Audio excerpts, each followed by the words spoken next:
Wow, it's a pleasure to be here. My name is Ken Hart. I'm the CEO and founder of Snowdrop Solutions. Snowdrop is a UK company. We've been working with Google Maps for nearly 11 years, and we have a leading solution around transaction enrichment. So we help banks create more compelling, clear services, building trust with their users. Let's start with one of the problems of the consumer experience in the banking sector. For many years, people would look at their bank statements and they wouldn't understand what the merchant is, what the transaction is. It may be a messy name, it may be a misspelled name, it may be you went to a certain shop, but it's a franchise and you're seeing the legal name and not the actual brand that you're used to. So people panic, they get all anxious, they freeze their bank card. That problem we get rid of. What we do is we take messy information, goes into our solution, which is an API, and we send back clean names, exact, accurate location, like here's the shop that you just spent the money. How do we do that? Artificial intelligence. So now we're approaching clearly, we're about 1.4, 1.5 billion messy transactions each month. And we're doing that at levels of like 99, 98% accuracy. The only way you can do that is properly using artificial intelligence. That's a lot of messy transactions to process. So what we're doing is we work very closely with the Google Cloud Platform team, something called Gemini, which is their AI platform. And we have had teams dedicated to working on that, working closely hand in hand with Google to use the artificial intelligence to sort of make sure that we're more accurate in our finding of the messy, turning the messy information into clean information.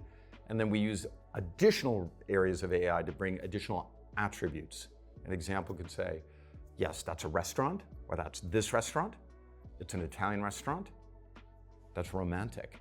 So those additional attributes like a romantic, Italian restaurant, expensive, rowdy, stuff like that, sentiment analysis, we're using a lot of additional capabilities from the artificial intelligence to do that, in addition to making sure it's accurate.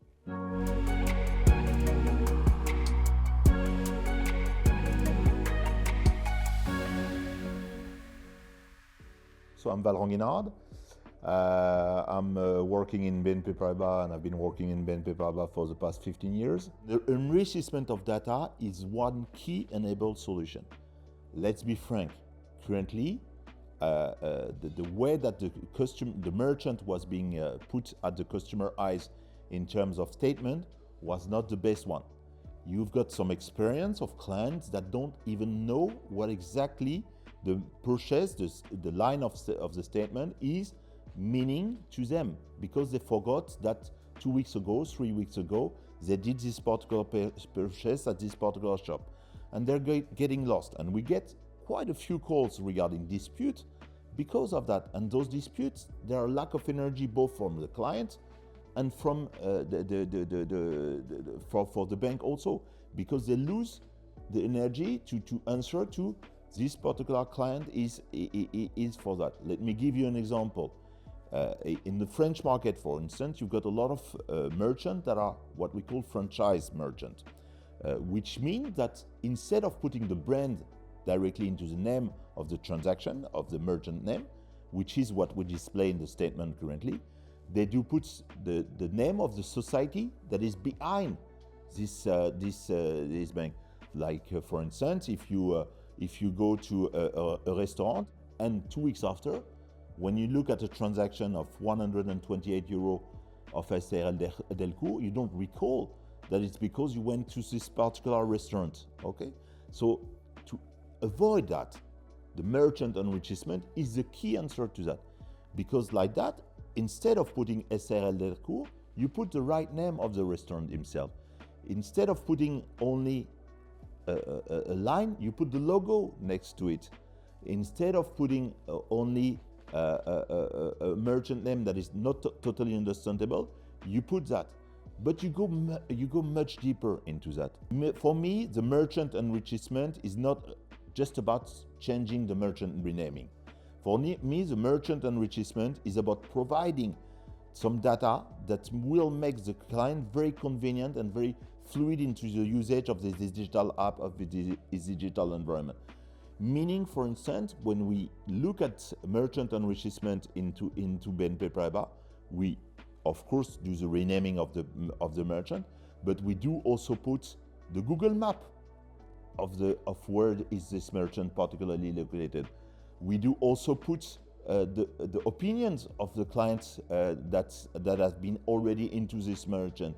We put the website, the phone number, everything that makes the client much more comfortable in using his digital app.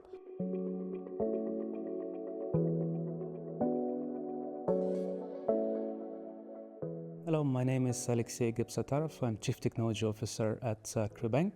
So it's very important for us to make sure that the models that we train or procure operate on good data, data of good quality. If we introduce any bias or any data quality issues into training sets or in operating sets, we definitely see issues downstream. The models basically make wrong decisions. But even, I guess, in some basic and fundamental sense, surfacing correct data to our customers make them trust our services a lot more.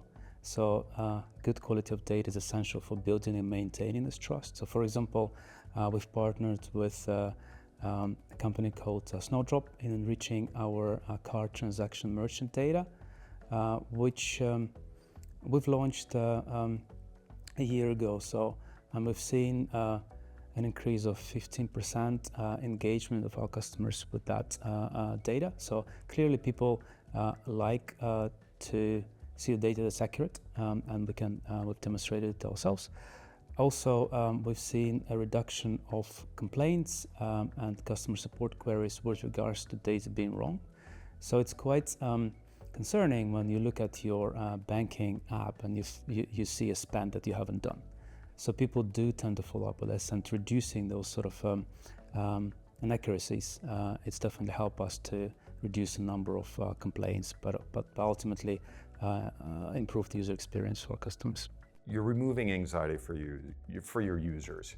You're giving them clarity, and that creates trust. You're showing them more accurately where they're spending their money.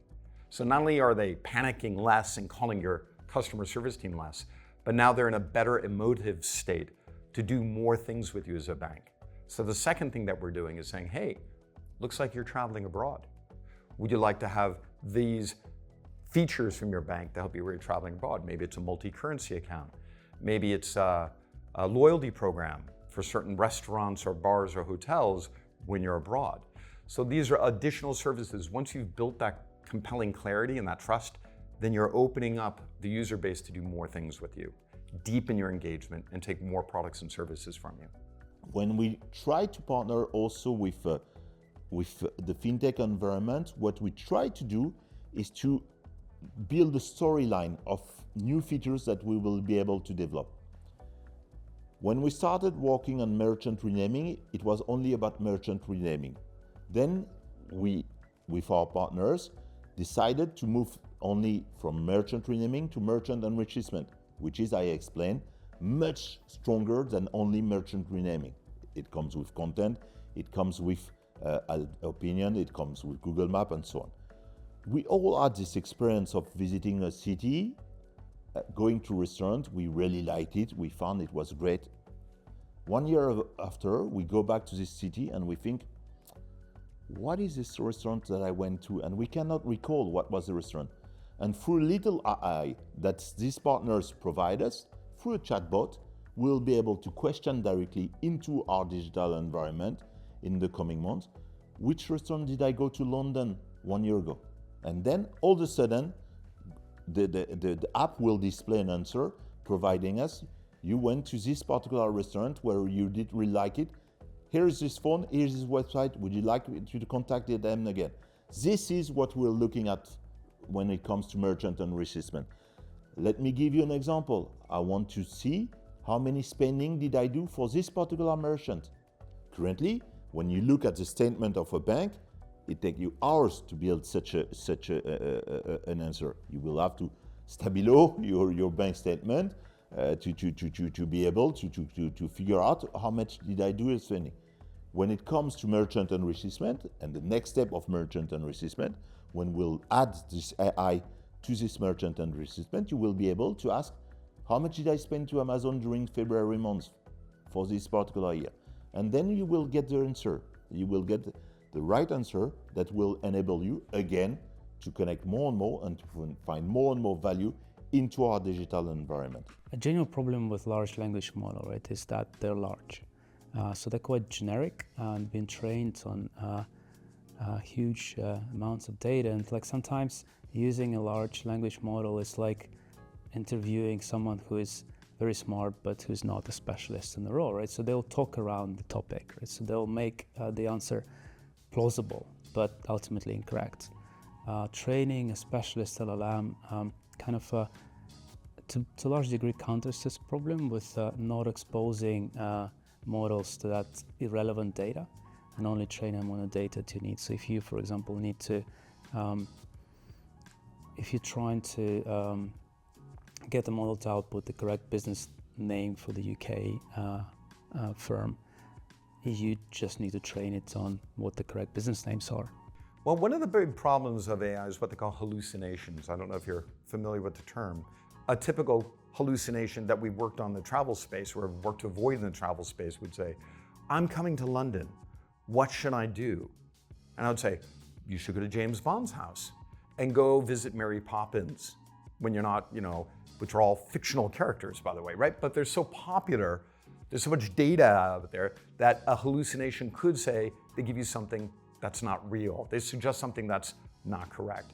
So one of the biggest things is to make sure you avoid hallucinations, because if you're trying to build a great experience and your chatbot is hallucinating, the user get very annoyed very soon. It may be kind of funny, it may be kind of rude, those hallucinations, but you want to avoid them. So what we do is something called grounding. You bound that in reality. So there's something called the Google Places, which is 200 million points of interest in a database by Google.